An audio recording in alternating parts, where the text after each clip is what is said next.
Terry Crews is like, yo, you too? Oh no, you're not interviewing me. No, not me, brother. I just was in some stuff. And now you think that I'm gonna interview with you? Y'all, I'll explain myself in the video. Stay tuned for the commentary.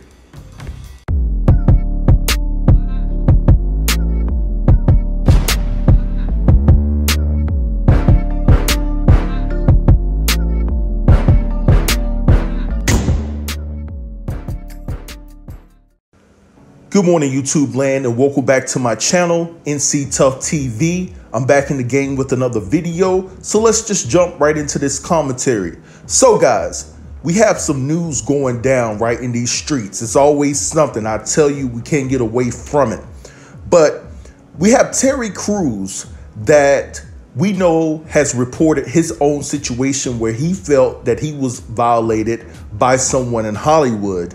And in the days leading up to now, he was supposed to do an interview with Touré. Now, if you guys don't know who Touré is, he's a journalist. I've seen him do things for BET. He also has interviewed celebrities and things of that nature. So Terry Crews was informed about some allegations that have stacked up against Touré. And when Touré went to Twitter to confirm that they were having an interview and that it was going to be an epic interview, Terry Crews just shaded him so brilliantly and responded with one word, and that's canceled. Yeah, Terry Crews is not here for it. Now, Terry Crews has been an individual that has been scrutinized for him coming forth and telling his story. Some people looked at Terry Crews as being weak and being soft, and they felt that he should have confronted that man face to face when it happened. I do agree to that in some facet, but at the same time, who am I to tell someone that's been violated how they should react? Even though I know what I would have done in that situation, how am I going to tell Terry Crews how he should handle his business? And there's also the threat of you being this angry black man if Terry Crews had acted in a certain way.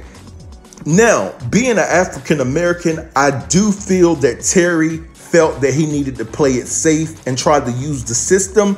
That never works for us in a sense. But again, he's discredited, he's joked upon, he's laughed at. People don't believe his story, but this man knows what happened to him. Now you have Touré, who has interviewed R.Kelly in the past, asking him about his involvement with underage girls. And if you remember correctly, R.Kelly was like, when you talk about if I intertwine with teenage girls, what age are you talking about? Yeah, that interview. And now he's being accused of being inappropriate in the workplace himself by saying things that he shouldn't say to women. So check out what his accuser had to say about the things that he said to her that were inappropriate. And then I'm going to post another quote and we're going to go from there, and I'm going to be back to kick it with y'all.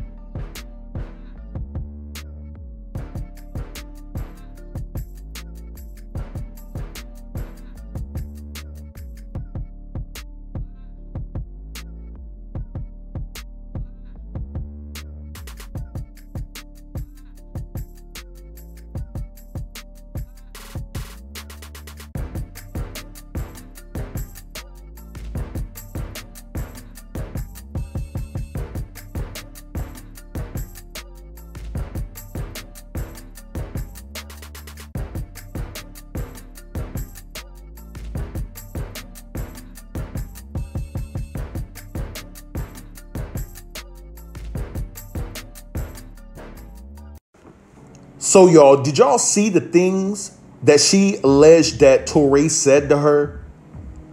I mean, that is just very egregious.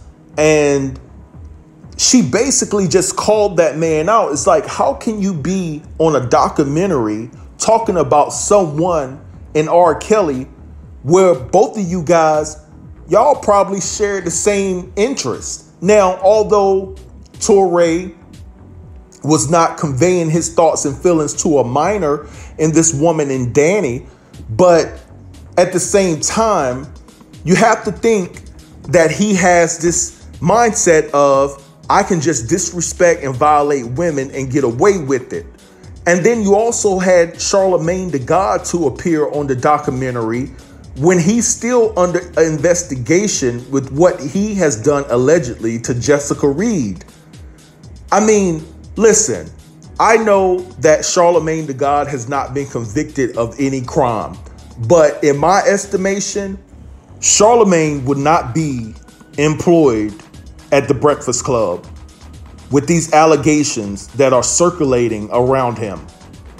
This same radio station got rid of Star for saying some disrespectful things about DJ Envy's daughter, and rightfully so. But in the same sense, even though Charlemagne has not been convicted, and I understand that, I really do, y'all, he should be let go on the premise of, you put yourself in this situation and you have admitted to having some type of dealings with this woman. We need to let you go until this whole thing blows over and we have some clarity that you are exonerated of all allegations and charges. And Lifetime, you are not off the hook. Let me say this about you guys. Even though this was good to put this situation with R.Kelly on blast and let the people know and hear from the alleged victims, you didn't do your due diligence and your homework to select the right people to do a documentary and speak on the type of subject that y'all were conveying. How are you going to have Charlemagne the God speaking on a situation where he might be in the same hot water that R.Kelly is in? How are you going to have Touré talking about the same situation when he has been accused of potentially having the same train of thought like R.Kelly and Charlemagne the God? You know, so many adults have failed young women, young men and women. And it's so sad to see that Lifetime decides to do a documentary to expose and tell the things that some people didn't know about R.Kelly. Because to be honest, I was already educated on the things that they said in the video, or rather in the documentary. And you come up with the conclusion that you're going to do this documentary and expose R.Kelly and try to bring some heat to R.Kelly to get him convicted potentially, and you still can't get it right because you're allowing people to speak on R.Kelly and in this situation who have violated women themselves. Sad. Still can't get it right. Still cannot get it right. So with that said, guys, I'm going to go ahead and get out of here. If you liked the video, make sure you hit the like button. Share this video. Make sure you share this video to all my subscribers. Get this video out there. We have to stop these men from thinking that they can violate and get away with things and disrespecting women like there's no cost, like there's no repercussions. We're not tolerating that over here, not on this channel. Also, if you're new here, subscribe to the channel. Doesn't hurt, right? And with that said, you know what I say when I always depart, right? Gone.